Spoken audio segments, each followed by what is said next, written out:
labor. Correct. They're out there under foreign. Mm-hmm.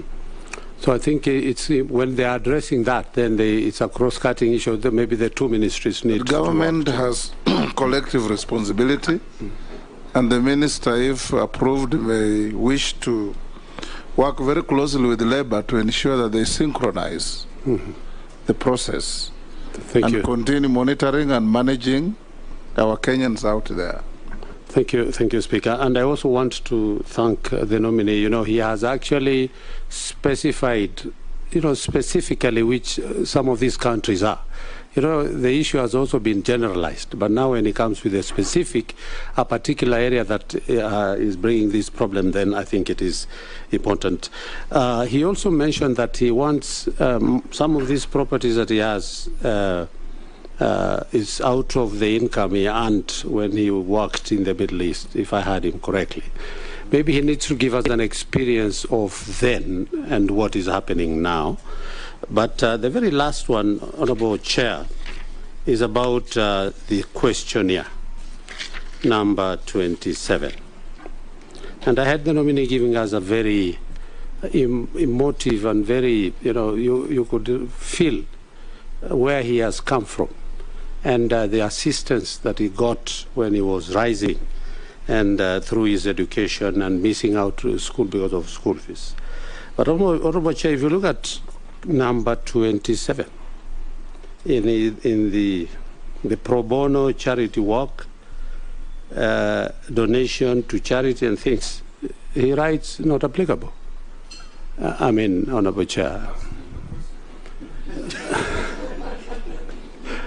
How then could you have benefited from well-wishers and good Samaritan, and yet in your tenure, you're not giving back? Thank you, Chair. Thank you, Mr. Chairman, through you. Yes. Okay, proceed. Thank you, Chairman. Dr. Mutua, if Parliament will approve your nomination, you will actually be the #2 diplomat for Kenya. And the ministry that you will be heading is the face of Kenya out there. In the last Parliament, we passed the Act, that is the Foreign Service Act. And our foreign policy is anchored on economic, cultural, environmental, and diaspora. Now, from your last job, you have been the governor for Machakos for 10 years. I think it's not a mean feat. It means the people of Machakos saw that you are doing certain things right, maybe not 100%.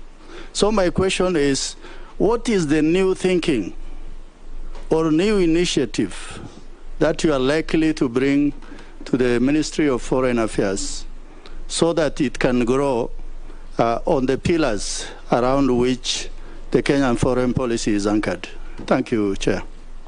Thank you. Honourable Gikaria, switch off your mic, please. Sorry. Thank you, Chair, and through you. You know, Mr. Speaker, Ministry of Foreign Affairs, as said by Honorable Raso, is actually the face of Kenya outside there. And by so doing, Honorable Speaker and the Chair, it is one of the most prestigious ministries to work in. I have assessed, Honorable Chair, and I want to ask if the nominee is approved by this committee and finally the House, to go and do audit of small communities.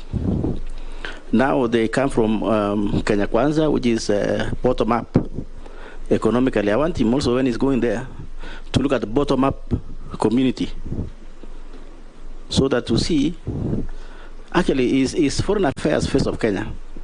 It may be face of Kenya outside there. What about at home? And I want you to be very specific to some of these small communities, including Pokot community. How many are they in the Ministry of Foreign Affairs? And I'm taking an example. I'm not saying only Pokot, maybe Pokomo or elsewhere in this country. How many are there in the ministry, so that at least you, as Honorable Garia says, you bring real change if you are approved by this parliament.